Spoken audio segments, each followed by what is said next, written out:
What's this meeting about? Well, like I said, I need your technical expertise, your authority. Miller's the IT man in manufacturing, isn't he? Peter Miller, yeah. He's still giving us a hard time over Phase 3. He won't accept our plans for including his division in the NAS program. Well, why not? Everyone else is bought in. No, he says it won't work. Well, it's working everywhere else. Yeah, I've told him that. But coming from me, the project director, it's rubbish. I thought if he heard it from you, he might believe it. Is he skeptical about digital? Oh, he's skeptical about any supplier. Says they all make claims they can't fulfill. NAS is just another acronym for selling hardware. Yeah, well, I can understand that. I was pretty doubtful at first. Yeah, but it didn't take much to change your mind. The real difference was innovation. We're never going to make any money by being just like our competitors. Well, it's the same with the computer companies. They need to innovate. And we need the freedom to use their innovations. That's what NAS is all about.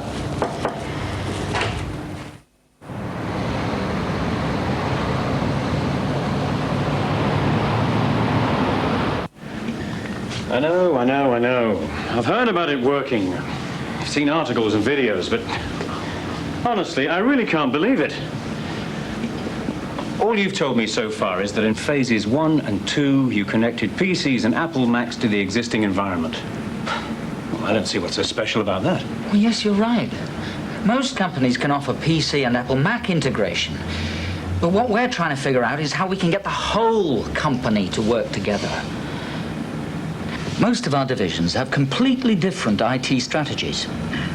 So when we put our plan together to prioritize integration, we had 3 goals. 1, to protect what we already had in place. Well, we've already made a hell of an investment, which nobody wants to throw away. Yeah, you can say that again. 2, to integrate what we've already got. Now, we must be sure that the divisions that need to work together can.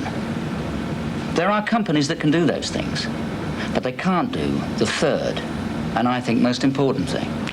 Which is? Ensure the future. Can you explain that for Peter? Protect where we want to be in 2 or 3 years' time.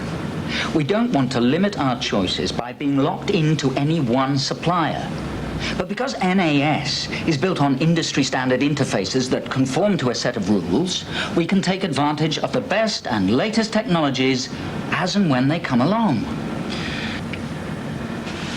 You know, if you were a salesman, you'd have lost the order. You're making claims I just cannot believe. No computer company can do what you're saying. Why should they? Look, Peter... Oh, hang on a minute, Graham. Look, if I've lost the order, you owe me one more chance. Okay.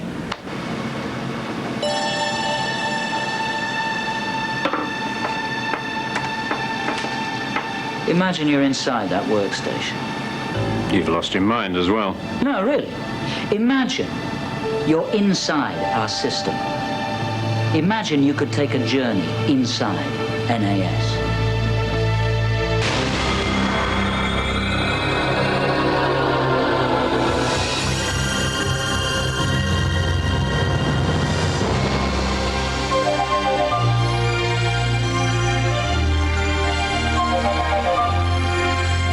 Where am I? How do you do? I'm Fletcher. I have a complete working knowledge of virtually everything. You're Peter Miller, and you don't believe NAS actually works. That's right. But where am I? You're inside a DECstation 5000, one of the fastest RISC Unix workstations. Your engineering department uses them with NAS. NAS. I can't see it. If you'll allow me to rotate you 180 degrees. What's happening there? Application development using NAS products. Where's the NAS then? The programmer has used all industry standard interfaces. OSF1, Motif, and TCP/IP. And that's what NAS is, a set of products based on industry standard interfaces. What's happening now? SQL, the structured query language, is being added. This application will request data from one of your databases that support SQL. Now, look at the screen.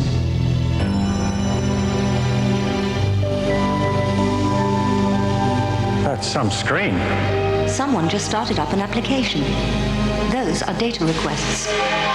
Read for for VAX, yellow for a PC, blue for IBM.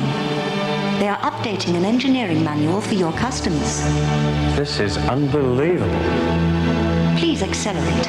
We're going to follow those data requests. Then I can show you NAS at work. We're leaving the deck station 5000 now. It's only a short ride to the network.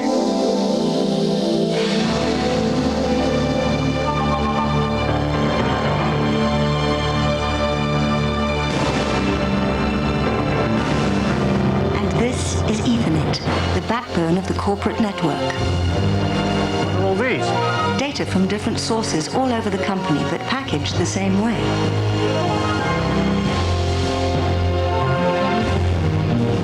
That one's headed down to one of the PC networks. I predict we'll meet it on the way back later. And that one goes to the VAX cluster running VMS. To get to your IBM systems, we're going to cross FDDI, a high-speed fiber optic network they've just installed. This section has a considerable volume of traffic. They wanted more capacity. Hold on to your seat, Peter. Actually, you are experiencing a data rate of 100 megabits per second.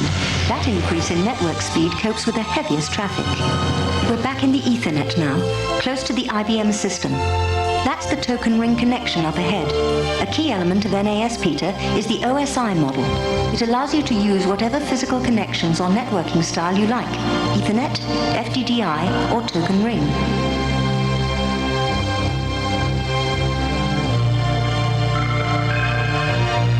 Hey, this feels different. Yes, it operates differently from Ethernet.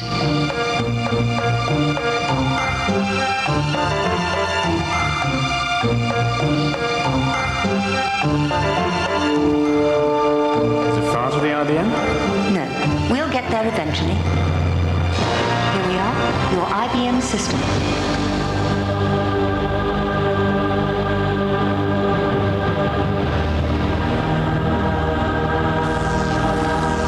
What's that? That's MVS down there. It often has that effect on people. And that? OSI connections. Where's the data request gone? Above you. Follow me, please. It's headed for the SQL service routines that allow it to access the data stored on your IBM system. But how does it actually get the data it wants? The SQL device. Watch. The open slots on the end of the data request are a set of calling standards. They match another set in the SQL service routines. See how perfectly they fit? It now needs to get the right address of the data and position the request to get the text it wants using another set of calling standards. Now it has the text needed to go with those graphics back at the Unix workstation. But how can it do that? This is all SQL here. Correct. With NAS, SQL is a service that is requested. In fact, that's how all NAS services work. They are actual code, like toolkits and runtime libraries, that your programmers use to develop applications.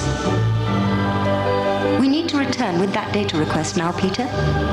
Surely applications portability is still important.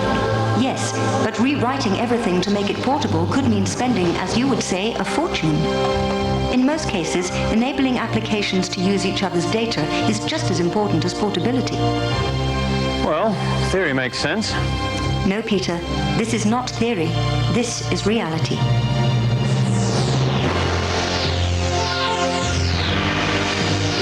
Look, there's the PC data on the way back. And here's the VMS data.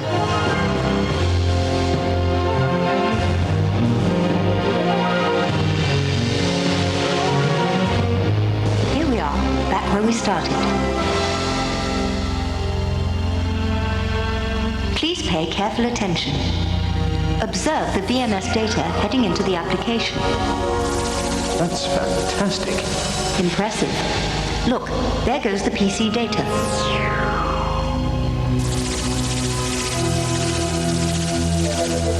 And here comes the IBM text.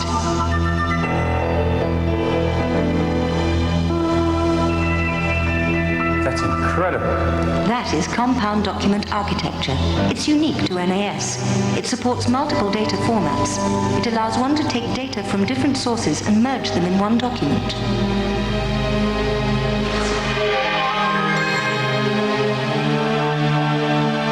Okay, so I'm impressed. But what happens happens when something new turns up? I'll show you.